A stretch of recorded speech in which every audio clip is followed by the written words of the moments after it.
Listen.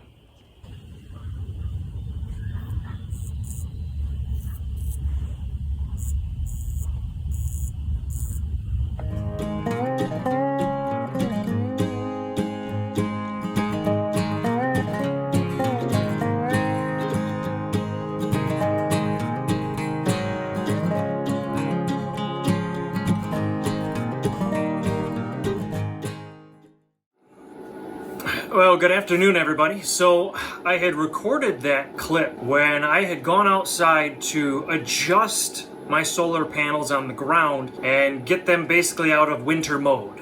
Adjust their angle from 55-ish degrees and remove the little blocks that I had added and drop them back down to 35 degrees, which is kind of the summer angle for my area. And I had reached over to touch one of the panels, and I didn't really feel anything, but I more heard it.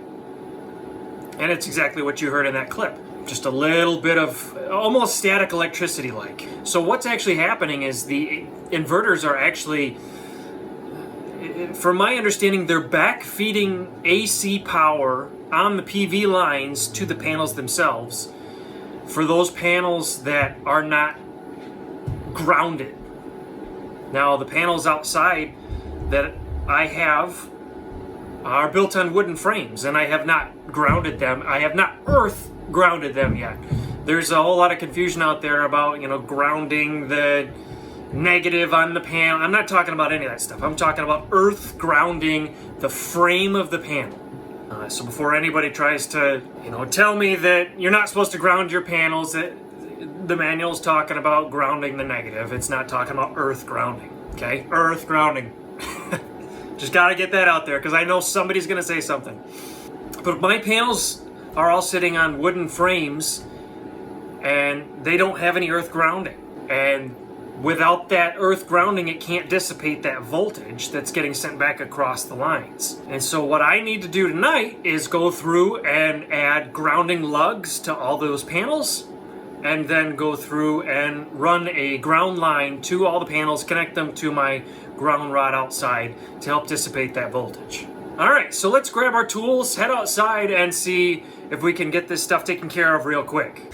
Gotta go through and widen all these grounding spots on the panels for the ground lugs without going through and smacking the panel.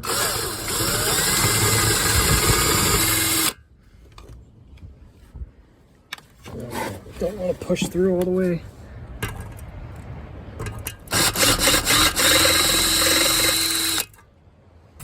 Let's see if this... Oh, the sanding sponge fits. Good.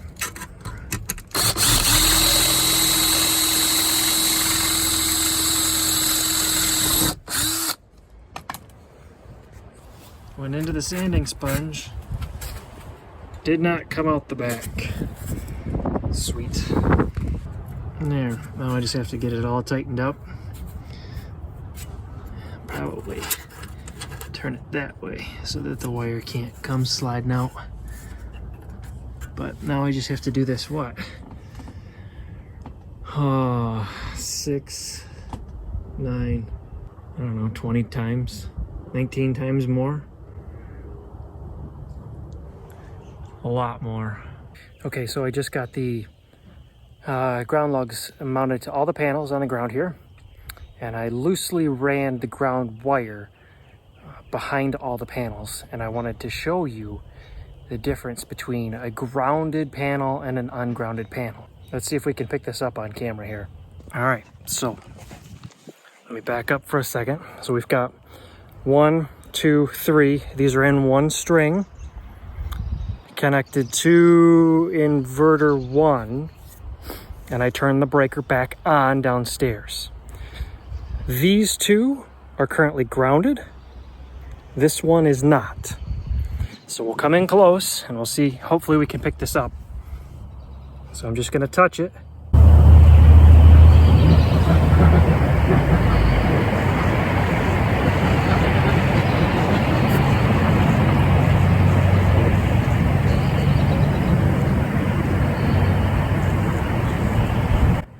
Hopefully you can hear that. Okay, we're gonna move over to the one right next to it.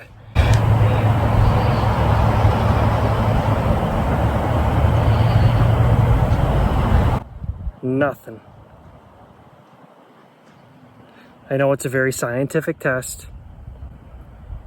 I'll have to see if I can grab a multimeter and actually catch some voltage before I connect all these up. But this one, nothing. Ungrounded. Hopefully you can hear that. And no, I'm not rubbing my finger up and down. I'm just tapping it. So on the EG4s, it's, at least the 6500s, it's not supposed to be nearly as much voltage. On the LV6548s, Gavin Stone told me that he got really popped when he was working on his. And the problem is when you use wood for your ground mount panels, because the wood isolates the panel from the ground, I guess. You're kind of naturally grounding it when you run metal, and it's all metal down into the ground. But in the case with wood, you've got that isolation between, so you need to dissipate that excess voltage. At least that's my limited understanding as to why. I just know when I touch it, I feel a little bit of electricity, and you can hear that little electrical charge almost when you touch the panels that are not grounded and they're built on wooden frames. So let's get the rest done and we should be all set with this. One other thing to add, the panels on the roof, they're already grounded. I had grounded those for, well, back when I first put them on. But I didn't do anything with these ones on the ground. Didn't think there was going to be any need to.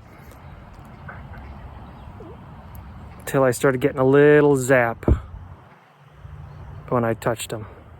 All right, so I am in a very tight spot directly between my panel and my fence. My negative probe is right here on the ground lug of the panel. And my positive, I'll be touching to the ground line, and you can see when I touch it. Well, let's do this so you can actually see me touching it. So it's on AC, and so you've seen people talk about AC voltage on the panel frames, and this is what they're talking about. So if I touch it, we're getting about 25 volts AC, and that's the buzzing that you're hearing. So that needs to get dissipated, and so that is on a panel that is ungrounded right now, and we'll walk over to a panel that is, the breaker is turned off, just to prove that it's coming from the inverter. So 25 volts AC. Squeeze down here. I think that last set on the end doesn't have, the breaker's turned off right now. Crawl, climb. See, down here I gave myself plenty of room. It seemed to get narrower and narrower as I walked over that way. All right. So on these panels, I'll just kind of, because these are anodized panels, you got to make sure you get a good connection with it. So, okay. So turned off. A volt, 2 volts.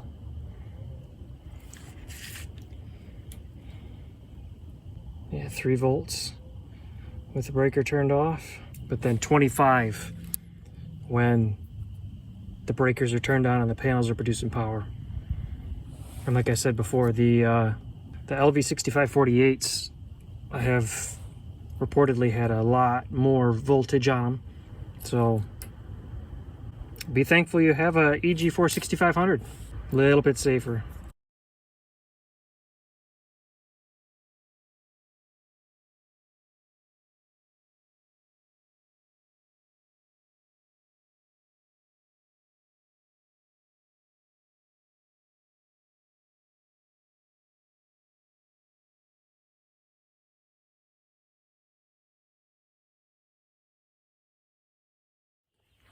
All right, real quick, it's a new day and I wanted to run one more test on the solar panel grounding. So behind me, these panels, I removed the ground and I just kind of jerry-rigged something up right now. But I wanted to test the idea that you only have AC power on the frames when your solar panels are producing power. So we're going to test the frame again, ungrounded, and then we're going to cover everything up, and then we're going to test it again and see if there's any difference. I have isolated, normally this is in a 6P2S configuration, but I isolated one whole section, so it's only these 6 panels together. Stupid mosquitoes are out fierce. So we'll put the meter on this and test it first to see what voltage we get off of it, and then we will cover everything up. All right, so I jerry-rigged up the ground line running over to that panel. And I've actually got 3 meters here right now. My negative is on the ground clamp. And then something just didn't sit right with me, so I've got 3 different meters to test. And so this was the meter that I had tested. This Craftsman was the one that I had used to test the voltage on the other panels the other night. And so we're going to test that right now. I'm going to touch the positive to the ground wire. Just have to make sure I get the right one. Nope, not that one either. It's this one. All right, so this says 35 volts AC. And then I'm going to touch the next one. The next one says 139 volts AC. That's a lot of difference. The last one says 132 volts AC. And out of all 3 of these, the Klein is the one that I would trust the most. So obviously, this Craftsman one's a piece of junk. It's only giving me 30-some volts when the other ones are giving me 100 and something volts AC. All right, so I wanted to rerun the same test that I ran last time. So I'm on the same string of 3, and this one panel is not grounded. I removed the ground connection. So let's see if I can mount this back on here. And I'm touching the ground lug with the one. And I'm touching the grounding cable. So we're getting 25 volts off of this, which is exactly what we were getting last time. All right, so here is the other meter. Negatives going to the ground lug. And I touch this. So I've got 117 volts AC. So I've got everything free-handed, so I'm not touching anything. All right, Ian, go ahead and turn off the breakers. They're all turned off. All right, so you can see when you disconnect, you don't get that voltage on the frame anymore. 35 millivolts, that's nothing. Okay, Ian, go ahead and turn them back on. They're all turned on. And we're back to 120 volts. So I wanted to test one last thing. Sadie's letting me sit in her bed while I test this. But I wanted to test the junk multimeter on AC power and see what we got. On what I know is pure AC power. So it works. So why is it only giving me 30 some or 25 volts when I'm testing on the panels? I don't know. But this is working this way. Maybe it's just not sensitive enough. All right, well, this just goes to show that you need to earth ground your panels. And what else did we learn? Don't use cheap multimeters. You spend a lot of money investing in your solar setup. Spend a few more bucks and get a quality meter. I'm gonna wait until it gets dark outside and I'm gonna come out and run one more test on this same bank of panels. But I don't know that it's gonna change a whole lot. So just for kicks and giggles, based on the information that this array here had a higher voltage than the array of 3 over here when it was ungrounded. I wanted to test by isolating a single panel over here. Because if I'm getting 140 some volts or even 132 across these 6, how much am I getting off of just the one? I connected to just one, it's near dusk now, and one panel is not even close to being able to provide enough power for the MPPT. So we've got our negative right there and our positive. So we've got 72 volts coming across with just that one panel connected. There's still no rhyme or reason as to the voltage difference, because why would I have half if I use one panel versus multiples? Now, the only other thing is if they're somehow still connected to each other because of these washers clamped down and wore down the anodized aluminum to make them actually conductive between each other. So let's test that theory. Should be able to beep. Let's find out. All right, so we've got continuity there. Oh, these just aren't long enough. We've got continuity there. And we've got continuity there. So there's still that connection between these 3 sets of panels. So I got 70 volts across these 3, and I've got 70 across these 3, and the washers are connecting them together. I don't want to unscrew this one panel, but my diagnostic side is telling me that I have to. So let me go get the drill.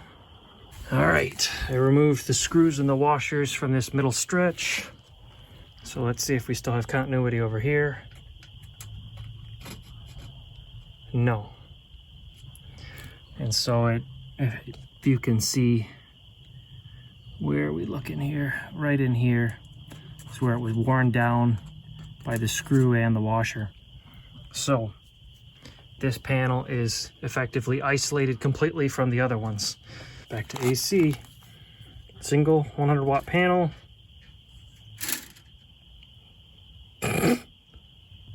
Oh, that don't make no sense at all. 86.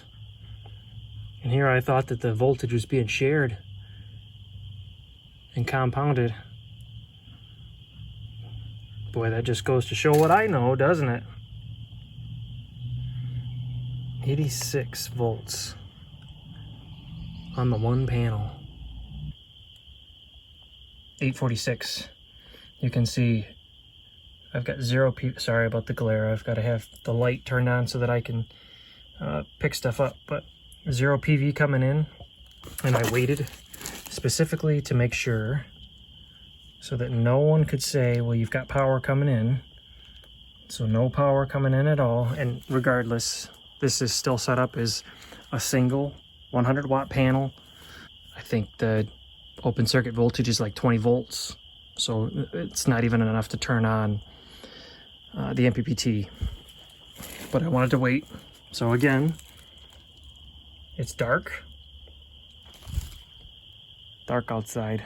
You could just barely see that glow. This is going to be my last test with this.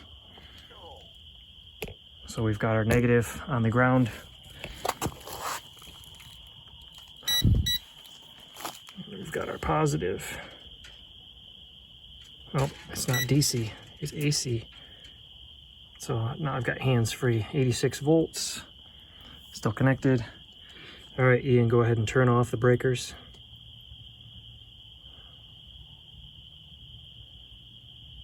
Done. And you can see that the voltage went away. Go ahead, turn them back on.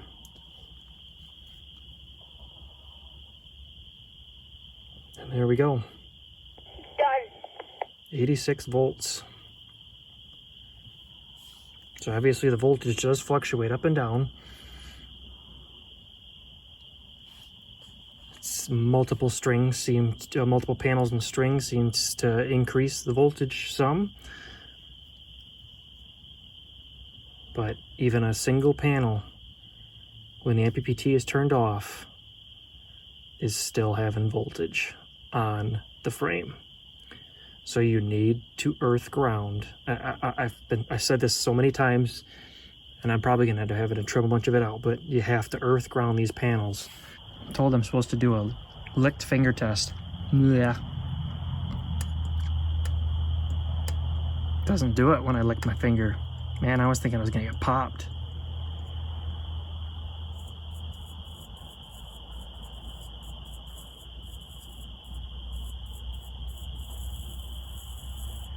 Can you hear that over the cricket chorus? Ground your panels, people.